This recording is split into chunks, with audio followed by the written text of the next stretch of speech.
So it's hard enough blending two families in the first place. Then you throw in infertility, that challenge, and you have really got a story. Well, that's what one family has worked through, and this couple is kind enough to join us today. I'm talking about Andre and Jessica James. They are my guests for Hope, Faith, and Infertility. It's a podcast from Southeastern Fertility in Knoxville, Tennessee. I'm Mark Mellinger, the marketing director, and your host. So good to have you two with us today. So you have a total of 5 kids now, and you had, if I'm correct, 4 when you met. So tell me how your story together started.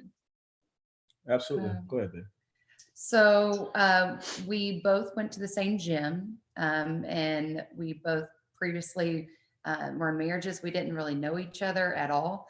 But then we both, life happens, and we both went through a divorce. And then afterwards, we started talking at the gym. Yes. Met at the gym. Yes. She approached me. Absolutely not. He approached me 3 times, and then I finally took him out on a date. Well, I took you. Or you took me out. I was gonna say you took him out. I am You a took me out on gentleman. a date. I Sorry. am a gentleman. Yes, absolutely. Man, it's been so long ago. But it's crazy. So I told him before, whenever he had asked me out on the date the first time, I was like, I have 3 kids. And he was like, well, he's not a man if he can't take on 3 kids. I was like, okay. But then after that first date, I mean, it was just something that sparked, and we were together every single day basically after that. It just, when you know, and Now, is that how you felt about it, Andre? No, yeah, absolutely, 100%. I mean, like I said, pretty much I saw it every day after that. So, and she put the preface it out there, prefaced it that I have 3 kids. So, but no, I felt the same way. It was just, I think we both had been through so much and just previous relationships and just things, and we really clicked and had a bond there, and we kind of went through the healing process together for the most part, and it was more than infatuation. It was just like, hey, it was almost like food for the soul for the most part. So things turned out to be really great. Yeah, you shared the common bond and both needed the healing, and that is a great place for a relationship to start. So you get married. Did you know, as your relationship went along, that the 2 of you wanted to have a child together? Oh, absolutely. You said as it went along? Yeah. Like I knew absolutely I wanted absolutely. another kid with him. Absolutely. Absolutely. Yeah. 100%. I want another one, but he's done. We're good.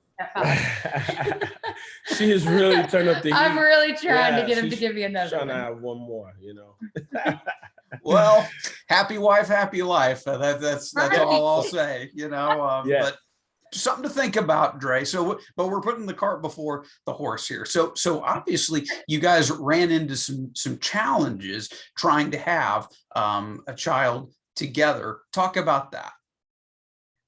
So my previous marriage, on my last baby, I had my tubes tied. Yeah. So we went to Southeastern Fertility, and we spoke with Dr. Keenan, and he ran us through all of our options. And at the time, the best possibility and our best option was to go through IVF. So we did that for 2 years. Yes, a couple years. A couple of years. We did a few transfers. I think we really grew as a couple then as well, because, it's, you got to trust in each other. You got to believe in each other. You got to be there for each other in every single way.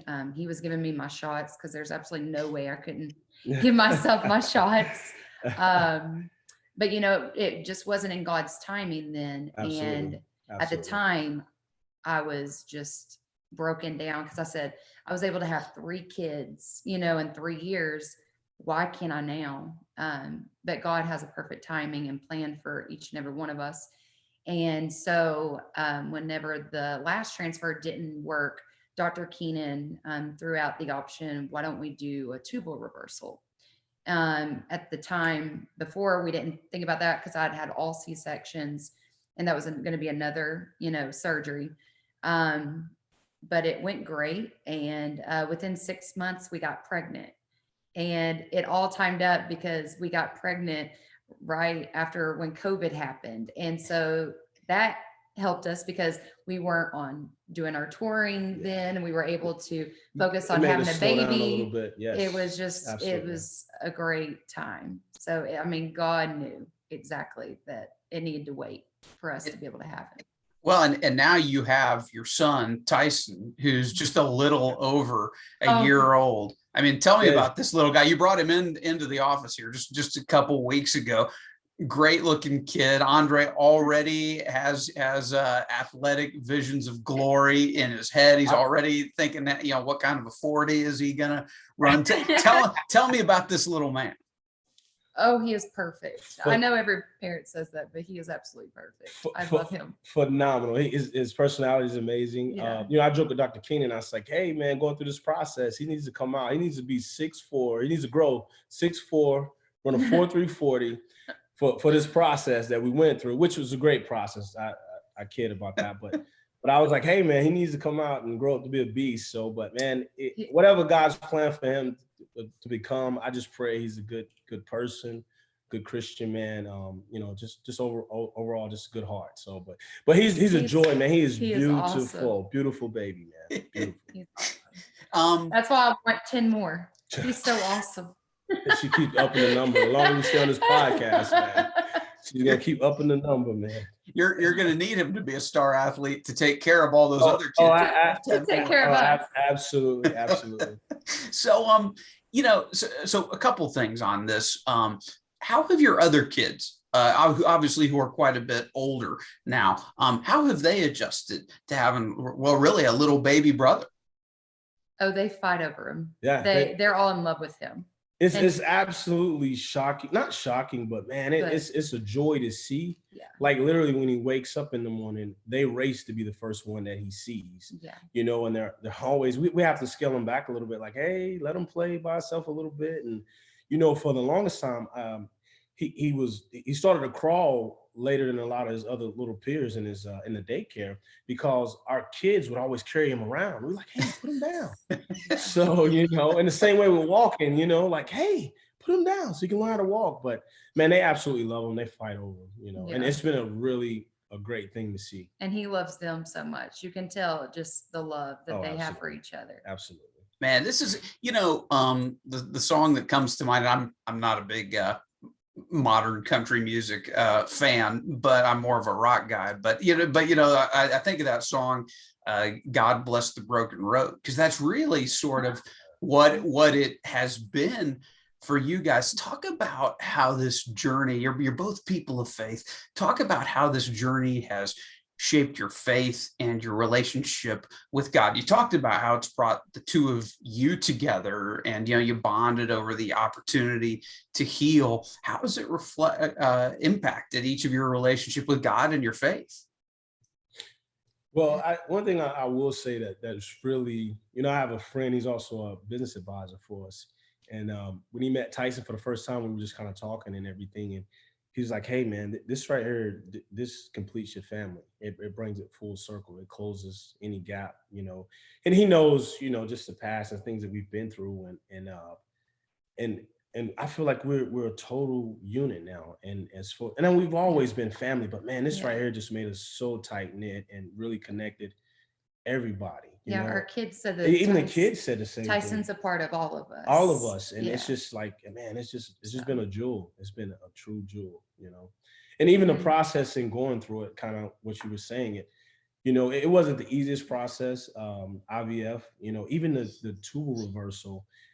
She only had one working tube when Dr. Keenan performed the surgery, and the other one was kind of closed off, man. But he was like, but we'll see. And man, it just worked out. It really did. Within 6 months, we were pregnant with one working tube. Yeah. So that's great job, Dr. Keenan. Shout out to Dr. Keenan. For folks who don't know, I mean, you guys are certainly like an exercise crazy athletic family, right? I mean, Jessica, you've got this dance fitness tour, and this thing is going gangbusters, right? Yes. Yeah, we've been blessed, truly blessed. So is it easy to have I guess he's not a newborn anymore, but is it hard to balance life when you're going on the road and doing all this? It definitely, we always say it definitely takes a village. Our family is one of the most supportive, hands-on family that you will ever meet. They help us so much, but luckily with us owning our business, we have the flexibility of being able to have him with us, during the day. If we were on tour on the weekend, we get to spend more time with him during the day through the week. The kids, we get to always, take them to school, pick them up, take them to practice, because we do own our own business. So we make our own hours. So I think that's pretty good. No, we've been blessed. So it takes a village. It does. It does. It takes, especially with 5 kids. Even with, taking a village, having help and things, you still kind of have that feeling like, man, are we going to be able to do this? A little bit. I mean, 5 kids is a lot, man. It is what it is. But well, that's where prayer comes in, right? Yeah. No, yeah. Absolutely. Dre, am I right that you were on the 98 Vols national championship team? Absolutely. Go Vols. Go Vols. Yes. So I told Dr. Keenan, I said, hey, man, he needs to grow up, 6'4", run a 4.3 40. I need him to be about 250 pounds, 3% body fat. So we'll see. See if we got what we paid for. Hey, he's a big boy. He is a solid. Well, maybe he's going to follow his daddy. He'll be a linebacker. That would be great, right? I can't imagine. I honestly, I mean, yeah, you guys have seen me, a little squirt like me. I'm not going to be a football player, that's for sure. So I can only imagine what it would be like. I actually wanted to be a baseball announcer, and my dream was to call World Series and Super Bowls. Yeah. Yes, I can see it. Oh yeah, that's what I wanted to do, So I always sort of dreamed of what those moments would be like, more as a broadcaster than a player. But okay, so you reached the top on that 98 Vols team. You know what it's like to win a national championship with tens of millions of people watching across the country. Did you think then that was as good as it was gonna get? And can you compare like having Tyson to the feeling you had back when you won the national title? Absolutely. At the time, I thought that was the pinnacle of my life. As we grow older, our goals and adorations, they change. But at the time I thought it couldn't get any better than that. But, maybe the NFL Super Bowl is something to that degree. But having Tyson, man, it's a different type of happiness. By winning a national title, we have our team and you're this, young 20-year-old and it's kind of all about you. But this right here is just a different, mama's crying. Mark, she started crying. Oh my gosh, I'm sorry. but having him, it's this thing that it's not about you. It's about your family and putting them first, man. And I really hang my hat on my family being okay. And man, it's the type of fulfillment that you can't describe, and it's truly having kids and having a beautiful wife and a family. This is absolutely the pinnacle, Amen. 100%. Oh, I totally agree. I mean, that is, and man, what a great note on which to end this interview. And it's so great to hear somebody who's, been to what a lot of people would just characterize in their heads as the top of achievement. And, obviously, Jessica, you're doing so great with your business too, and such a sensation there. So you two just know what success is all about, in terms of, business, athletics, material terms. But it's so great to have you bring it back home and to drive home this truth that any of us who are parents know. And we need to remind ourselves, the most fulfilling thing we can do, the most fulfilling earthly thing we do in this life is steward these people that God has given us to steward, to help launch into life. And yeah, that's our kids. And it's our spouse. And Dre, you'll be glad to know that I have two kids who are Vols right now. So they're, Yeah. you know, That's give them a awesome. shout out for you. You guys, thank you so much. This has been so much fun. I don't know. I guess the last thing I would say is, you know, if somebody's listening to this thinking, golly, you know, my tubes are tied. I don't know that I want to go through that. Or IVF seems like a long, long process. You've been honest that it is. What sort of counsel would you have to somebody who's sort of on the fence thinking about it? Well, first and foremost, you know, one of those things that they just kind of really sit back and take a deep breath and analyze, you know, why am I on the fence about it? Because it could be a lot of things going on there. But as far as that, you know, the reward at the end, I mean, it far outweighs any reservations that you may have, you know, 100%. If you feel like a child is, you know, help complete your family and just, you know, if you just want a child, I mean, they're the most amazing gift that God can give. And like I say, the process was not easy at the time. But one thing I Yes. will say is Southeastern Fertility, they made the process as easy as possible. You know, it's a lot of emotional things and things of that nature go along with it. But They as far treated as, us like oh, family. absolutely. Oh, come on. They did. 1 year later, we still double back with Tyson. Like, hey, here's Yeah. Tyson, you know. And it was definitely a family experience. If we had to do this again, we would absolutely come back to Southeastern Fertility 100%. But if you have any reservation, and that's one thing I will say, we were apprehensive about it a little bit, Mhm. but Dr. Keenan and the staff answered all the questions that we had, and you know we put the rest up to God, and we went forward. So that Mm. this definitely the place to do the research and build a team around you to just, you know, help you do this if you decide to. Jessica, anything you'd want to add to that? Um, She's done crying now. I know I Oh, wasn't going to yeah. ask her because, you know, I thought she might be done crying. If I if know, you're I was not done, that's okay. also, I would just any advice I would give is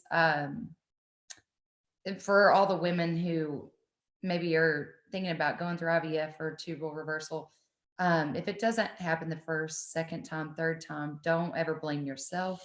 I was so like, I blame myself so much, and just, you know, don't put so much on yourself, because it is the hardest thing, but it's the most rewarding thing to go through too. When Yeah. you finally get that positive test, and then you see your baby for the first time. And so it's amazing. I love you saying that because, yeah, nobody should ever be blaming themselves who has to be here seeing us. It's nothing intentional that you've done or you know, anything inferior. I mean, this is normal human life, and a lot of people are going through it. And I think your story is going to help so many. Again, Jessica and Andre James have been my guests. If you want to find out more about Southeastern Fertility, you can go to our website at southeasternfertility.org. Again, southeasternfertility.org. You can even set up a free 15-minute telemedicine consultation just to ask the doctor some questions. They'll be happy to talk with you. Thank you so much, you two. Really appreciate it. Oh, Thank you for absolutely. having us. Absolutely. Have a good Yeah, one. you too. I'm Mark Mellinger, and this has been Hope, Faith, and Infertility.